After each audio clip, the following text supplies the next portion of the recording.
Hello, everyone, and welcome to Locked On Guardians. I am your host, Jeff Ellis, formerly of Scout, formerly of 24/7, now all of Locked On. I think I figured out the sound issue. I spent about a half an hour messing around with it today, so I think I understand what was going on in my little OBS studio. I'll get into that in the show today in our network-wide theme of what we're going to be doing. We're going to look at fielding/defense, maybe the hardest thing to evaluate. We're going to look at a few different ways to attack that idea. And then we're going to dive into, we didn't do any like focus draft content year in a while, and we didn't do a focus content on draft history recently. So we're going to dive into that for the rest of the show today.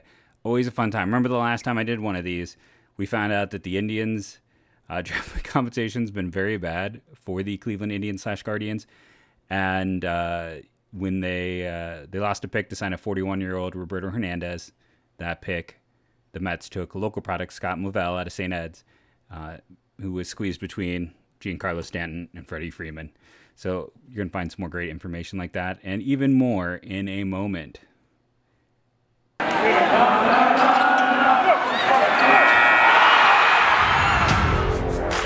You are Locked On Guardians, your daily podcast on the Cleveland Guardians, part of the Locked On Podcast Network. Your team every day.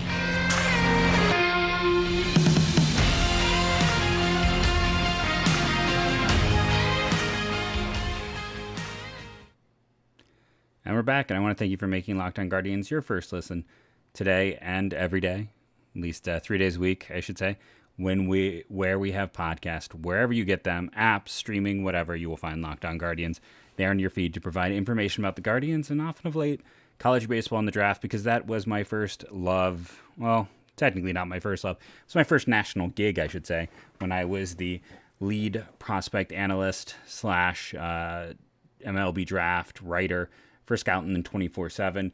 Might have heard me on the John Stashower show, local radio, drive time radio, and all over the country. If it was in Texas, I'll apologize now. That was my worst one. I remember, I've probably told this on the show before, but it's always the embarrassing one. It's the week before the draft. I get Scout was very good. Setting me up with a ton of interviews. I remember doing like 50 one year. And I go on this one in Texas, in Houston or somewhere around there. I can't remember. And instead of asking me about the baseball draft, they asked me about the Rangers. And I was not prepared. I'm like, it was a bad one. I don't have any defense other than the fact that I was coming on to talk draft, not talk about, Adrian. I remember specifically being like, Adrian Beltre is good. And they're like, he's been hurt. I'm like, well, and I literally told them, I've been focused on the draft. I am sorry. I have not been paying that much attention to the Rangers. And that was my worst ever radio interview. My first one ever, I think I mentioned, was Mark Schwab on 92.3 when I wrote an article about, the Michael Bourne and Nick Swisher and the excitement of their free agent signings, looking at things like WAR and the like. I always remember Schwabi being like, what was it? He liked VORP because he just liked how it sounded. And, fair enough. That's one of those things I can get behind that. So let's get into what we're focused on the show today, though. Now we got some behind baseball stuff there. Let's talk about defense in the division. So when you're talking about defense overall in the way things are shaping up in the Central Division, a few years ago, you'd have really liked where Cleveland was going in that category, right?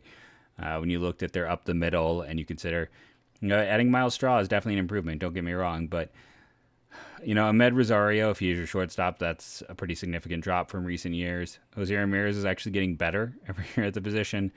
Bobby Bradley was a negative defender at first base, which is not an easy task. We don't even know who's going to be your corner outfielders. Catcher, they do have a nice defensive value there, and if Jimenez plays second, you expect some value there, as well as with Zimmer in one of those corner spots when he plays. But it is not a team that is quite as high on overall defensive value as it has been. So let me adjust the hat here. So a year ago, the worst team in the division by far was the Detroit Tigers when it came to defense. Now, I say last year, and I'm using outs above average, I'll just be honest. If you've listened to me for a while, defensive WAR is a hot mess at best. Any way that we're measuring it, like a lot of those UZR, UZR, UZR It's like you need 3 to 4 years of data, which means rookie players, it's really incomplete. So the Tigers were bad a year ago, 21st in all baseball, negative 14 outs above average.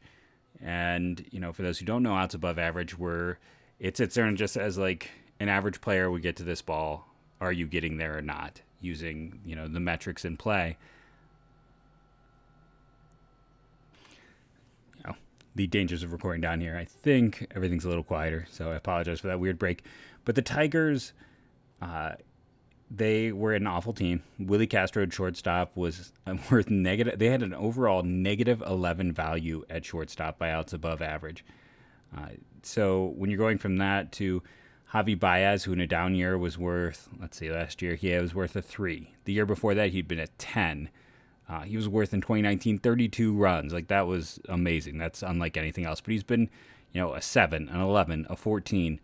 He's been a very strong defender. Yes, he is getting older, but he's also, like, not old. He's not a player. He's 29. You're not worried so much about that.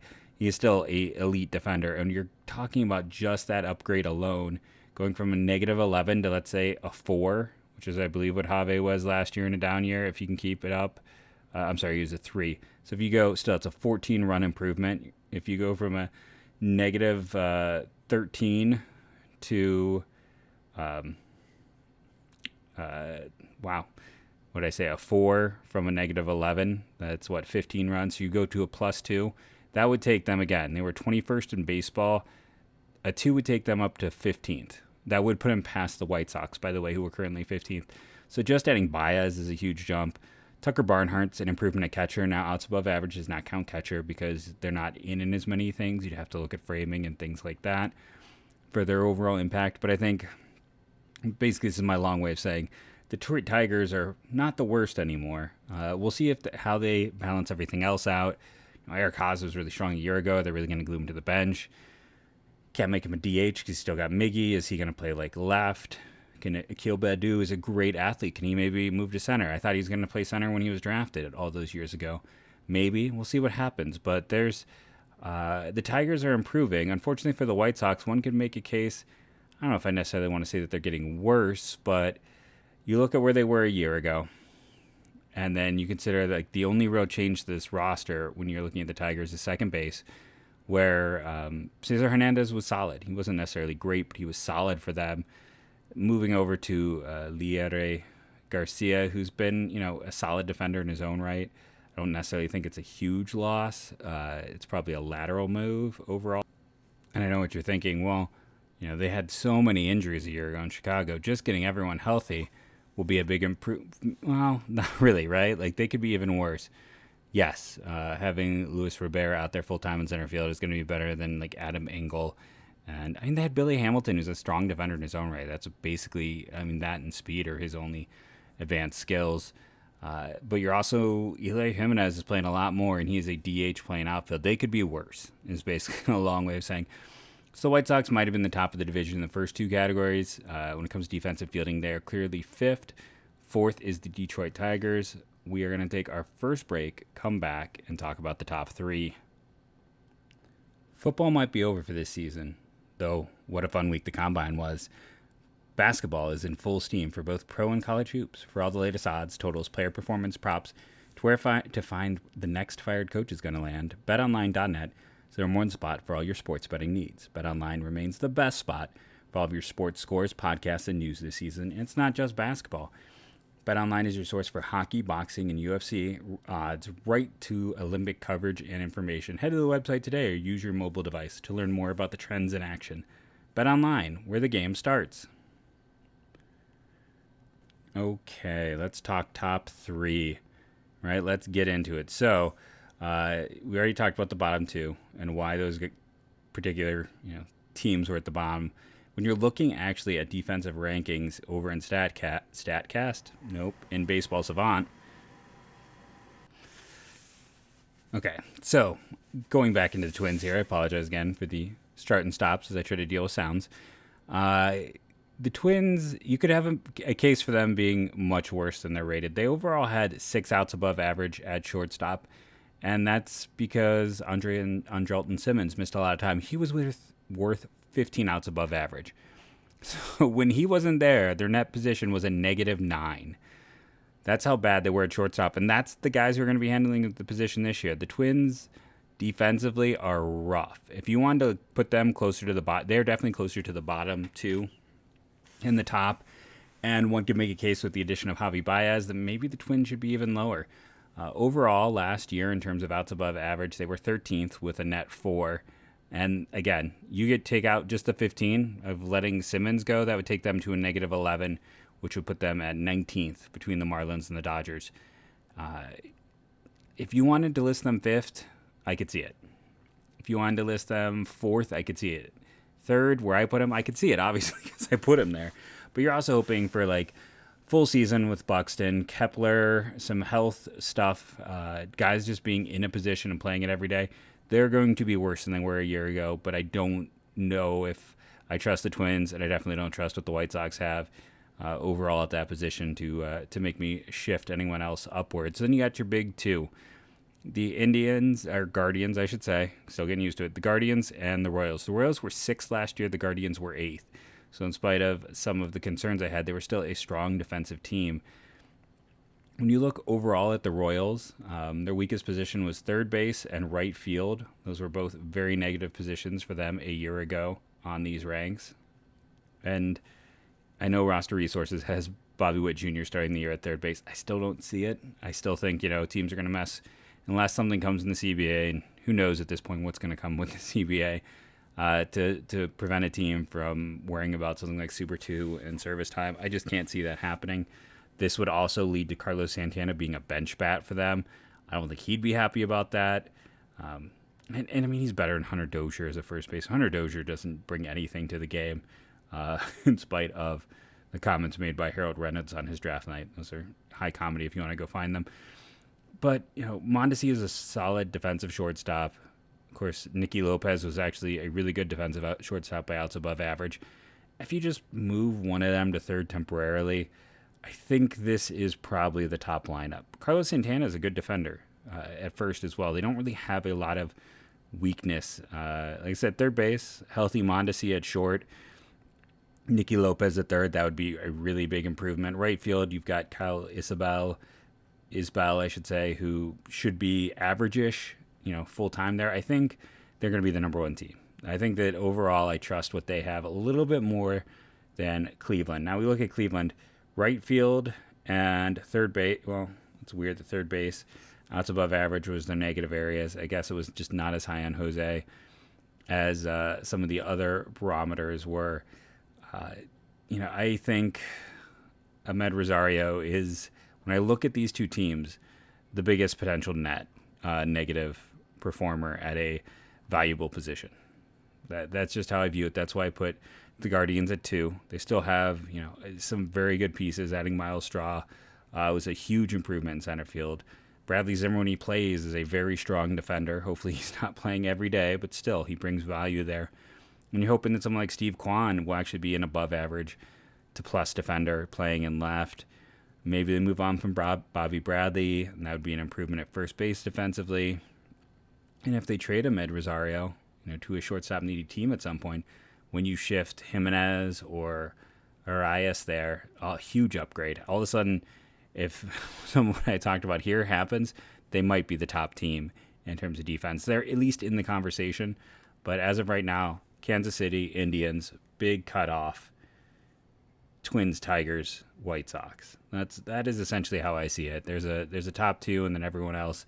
Let me know what you think. Hit me up on Twitter at JeffMLBDraft. We're going to take our next break right here in the show, come back and talk about another draft class. We're going to dig into the 1995 draft. The draft class that happened during the last time there was a work stoppage, right? Seems like the perfect time to discuss such a draft class. So what's going down right now over with our friends on Built Bar? All the Built Bar boosts are $9.99 for limited time. I haven't used mine as much lately, but I enjoyed them. This is one of those things where when they redid everything, the bars and the boosts were one of the hugest improvements. The old ones, which if you still had some, I don't know why, because they'd be like 3 years old. The old ones, I'll admit, not my favorite. New ones, I like quite a bit. I add them to drinks to give me a little bit of extra energy in the day. There's some caffeine in it. There's some other helpful things to help protect and energize. You're getting vitamins, minerals, and that caffeine. It's a nice way to help you get through your day. And right now, all their boosts are on sale for $9.99. I've tried the root beer because I love root beer, but I recommend more the fruit flavors.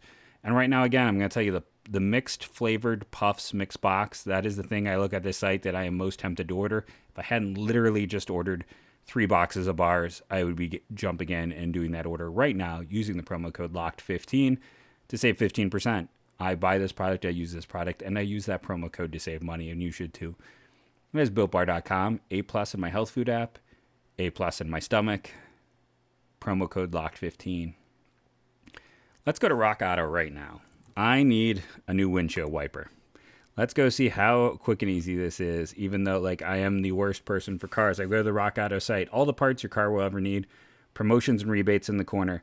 You can get 5-quart jugs of oil, $5 cash back right now. Brake kits, spark plugs, engine air and cabin air and fuel filters. I've talked about filters are the easy thing. You can change those in your car. You can watch a YouTube video and change those. I have changed air filters. And you get a rebate, $350 cash back with AC Delco ones. I mean, that's exact. Save yourself more money and time when you go to rockauto.com.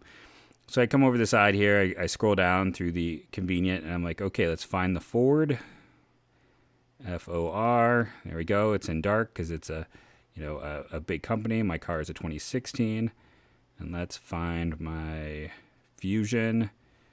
It is the turbocharged, not the electric gas. And if I look for wipers, windshield, wiper blades, I can get them as cheap on here. I mean, they have options for days. And you can see beam, extended life, winter, beam standard. I can get it for, let's see, as cheap as $4.93 a blade. How about that? What a fantastic price.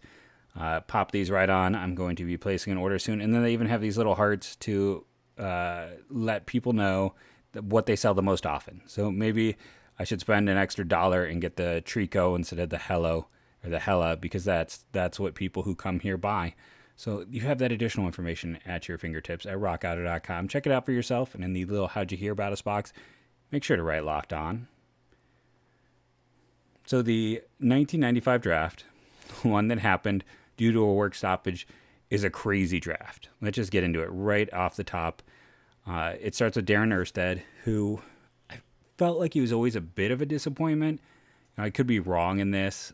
He produced a 32 WAR. That's a solid career by any measure. But it felt like he was supposed to be a star, right? When he was coming out of Nebraska, he was going to be a star.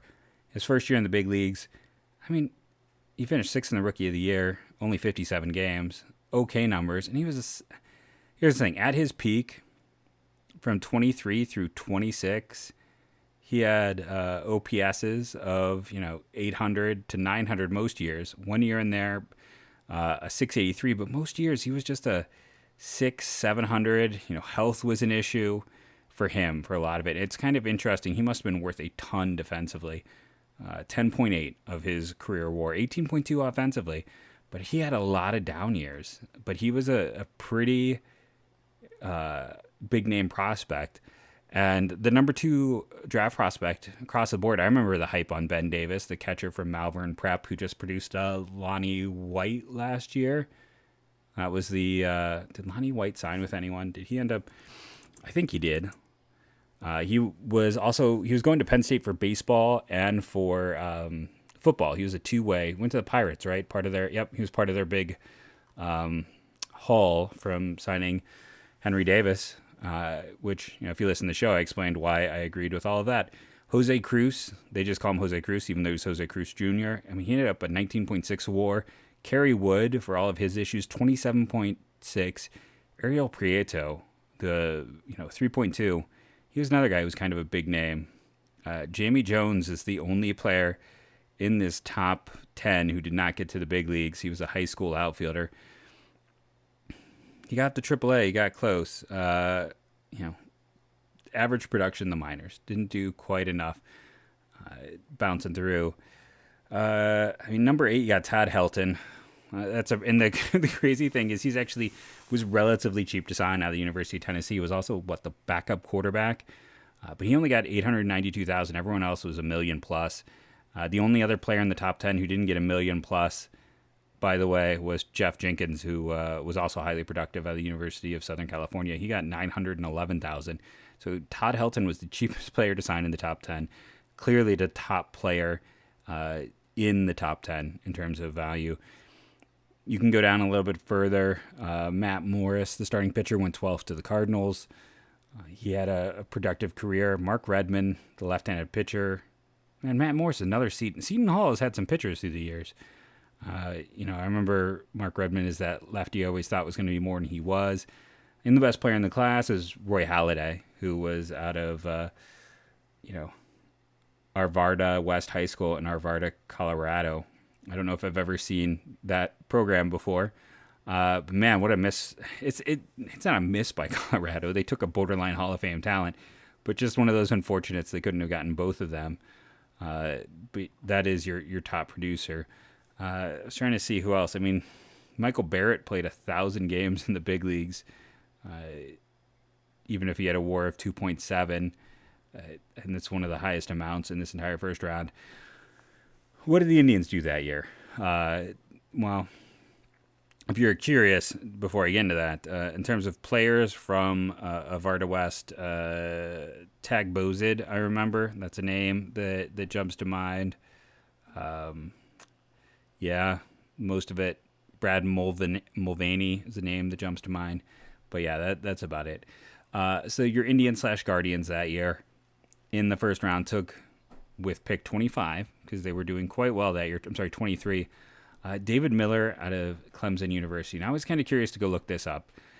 This is an era where bats were exploding. This is when they kind of started to change how hitters, what hitters could use. It came not long after the 90s and early 2000s where the production got to be too much.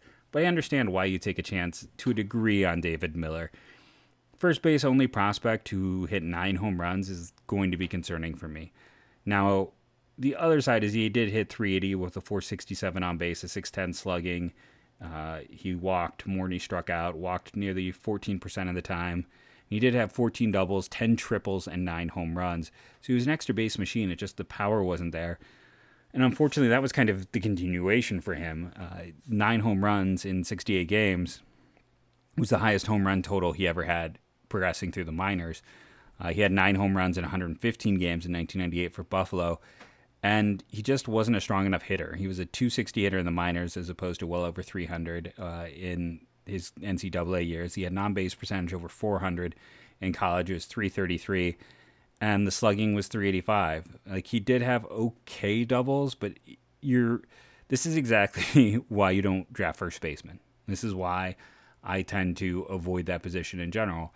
And specifically guys who can't hit for power, because it's harder to move them to another spot. Like David Miller, you're looking at a profile that is potentially fringy if anything goes wrong. This is why I talk about like drafting the guy who's super safe. I'd have to go and look where he stood compared to other players again, because just the way the era was and how production was different then. But I mean, I don't think I would have hated the pick then. But I would definitely have had massive concerns about drafting a first baseman who was not a power hitter, especially in the era that he was drafted. And if you're drafting this guy, maybe you think he can play some outfield, but he was not, a great outfield prospect. He very quickly, when he was drafted in 95, didn't play at all in 95, goes to high A in 96, and then the very Guardians approach of 97 AA, 98 AAA, 99 AAA, 2000 AA, goes to AAA, gets released, goes to Atlanta for a bit, then goes to Cincinnati in 2002, and he's an independent ball in 2003. And there just wasn't enough bat there. That's just, end of the day, that's what went wrong. This was an era where the Indians minors were barren, and it really hurt to completely whiff on talent like they did there. And again, I understood why. There's a logic to what they did that year, but my goodness, it's, the problem was the 90s in general and the John Hart era. Overall, like he could not draft to save his soul. Like they could not replenish their minors. And I mean, that continued through the Shapiro era. I wrote articles on that back in the day at Indians Baseball Insider. Part of the reason this team kind of bottomed out as hard as it did is they were just if it was drafting, if it was developing, if it was everything. But I looked at data from I know I have the article somewhere and I've referenced it before, from 95 through 2015. And the three worst teams in baseball by a significant margin in terms of draft turning into value war. And that's just drafting anyone who turned into war. Because I was lazy at the time, I give credit to guys you didn't even sign. So that meant that the Indians got credit for Tim Lincecum's value. But since I did it for everyone, I figured it was fair. But still, the end of the day, it's the Yankees forfeited a lot of picks, and that affected them as well. But it was the Yankees, the Indians, and then the Reds were even worse. And that's just one of those things that stood out. And so the thing, though, I will say is, 95, they come back in the second round. Sean Casey is one of their best second-round picks ever. He came out and performed super well for them. Chad Whitaker was their third-round pick, and the name is vaguely familiar to me. I wish I could tell you too much more. In the 90s, when I was really into this stuff, because then 2001 I go to college. That's his last year, and when I got to college, I didn't have as much of a focus, I'll be honest, on minor league baseball. Just didn't hit in the minors. That was from St. Thomas Aquinas High School. I can keep going down to, the next big name for me on this list that stands out is Scott Morgan, who they took in the 7th round. And I was always kind of upset he never got a greater opportunity in the minors. He is most known, if you probably are like me, for the 1999 season when he hit a combined 34 home runs. That was after 1998, where he hit 25 home runs. And this is a guy who he gets drafted in 95, plays a little bit in low A, and the next year between A and high A, and then for some reason, he's from Gonzaga. It's not like he's a high school kid. 6'7" outfielder, just a huge guy. They have him go low A, high A, then starts 1997 in low A before getting a late bump up to double A. He was a non-priority prospect, and he just didn't get reps, and it's unfortunate because at the end of the day, he had 164 home runs across his minor league career.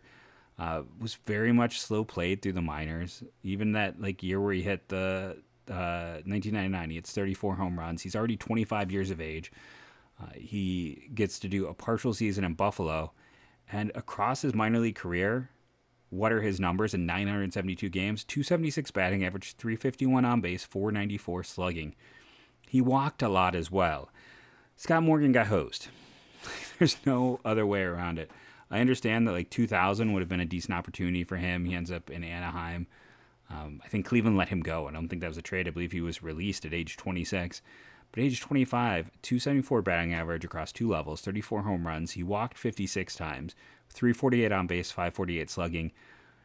If he played 6 years later, he probably gets an opportunity as teams are paying more attention to something like on-base percentage. And, we've talked about Russell Branyan. Russell Branyan's power was too much to look past. Scott Morgan was a light version of Russell Branyan, and because of that, unfortunately, he never even got a cup of coffee in the big leagues when he should have. Tim Jorgensen, I got to shout out just now that I live in Wisconsin, and he was a Wisconsin person. Mike Edwards was a shortstop who they drafted out of the Mechanicsburg area of Pennsylvania in the 9th round. He at least got to the big leagues. You got to give credit to that. He played for Oakland, LA, and Pittsburgh in 03, 05, and 06. Going back to this draft class, Scott Winchester, they loved Clemson. David Miller was their first pick out of Clemson. They took Scott Winchester also out of Clemson. I believe he was part of the John Smiley trade, right? Wasn't it Graves, Winchester, Damian Jackson, and another piece? Darren Loudermilk in the 15th round. Why does that feel like a movie name to me? I'm sure if I type it in, it's a TV show apparently called Loudermilk. Wasn't there a character in something? Oh yeah. Okay, because that's the character from The Office, but it was Sam. But yeah, they drafted a guy, Darren Loudermilk. This is what happens on the podcast. We go down rabbit holes of my own nature. Darren Loudermilk out of Oklahoma. He got 2 years in the minors, and it did not work out. 73 innings. Scott Winchester was indeed. What is this batting? Am I clicking on that? No, because I'm still on Scott Morgan. Too many Scotts in this class. Yeah, Scott Winchester was part of that trade.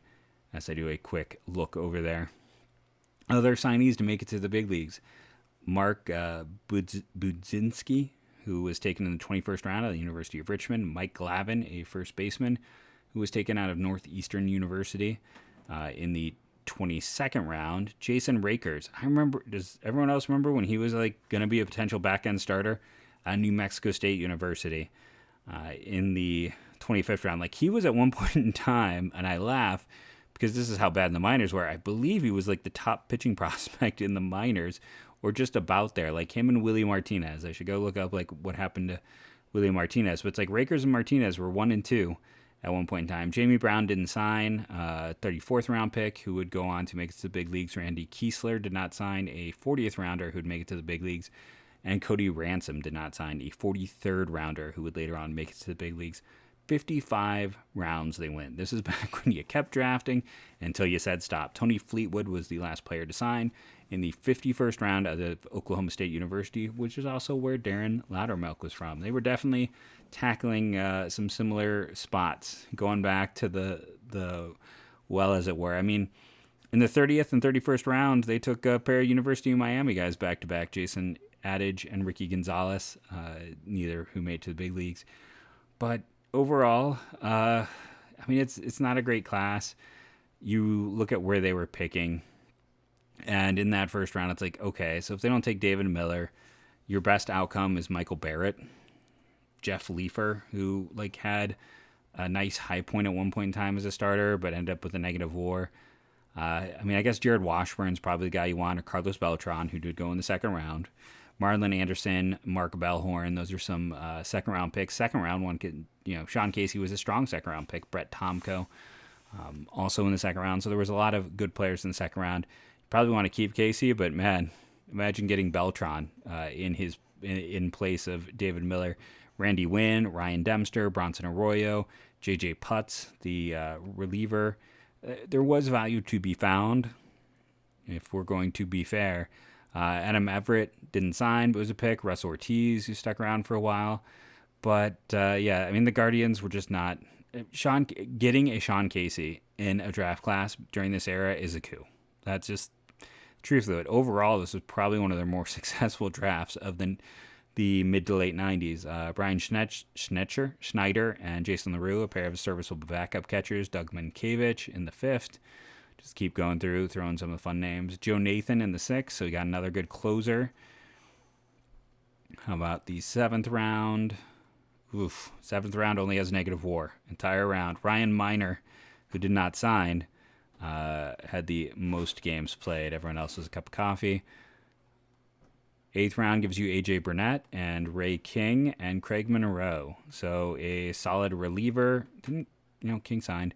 A solid... Monroe's listed as a shortstop here. He'd go on to be a nice backup outfielder. And Burnett was at least a one-time All-Star, right? Back with those Florida Marlins teams. The 9th round is a disaster. And if we look at the 10th, David DeLucci, 10th round, future Guardian. Ryan Friel, another... I mean, he was a very successful guy for the Cincinnati Reds for a long time as that utility type. In the 11th round, Mark Quinn, who... Man, that was a good pick by the Royals. He was a huge prospect. It didn't work out for Mark Quinn, but he was going to be he finished 3rd in the Rookie of the Year in 2000. And it was just every year decline after that. Good production that year, though, for him. But he was a big prospect, landing him in the 11th round. Good on that scouting department and development. But overall, yeah, it's not a great draft by your Cleveland Guardians in an era where they're not drafting well. Boy, did we go long. Let's just end it up here. Sorry. Drafts take me a while. I cannot let go. I've been Jeff Ellis. This has been the Locked On Guardians podcast. I want to remind you to rate and review, download daily. I want to thank you for making this your first listen of the day. Go check out the Cleveland Browns, Locked On Browns. Get their rundown of a crazy combine. I want to, again, thank all the fans, the Locked On Guardians family. And as we end every show now, go Guardians, go.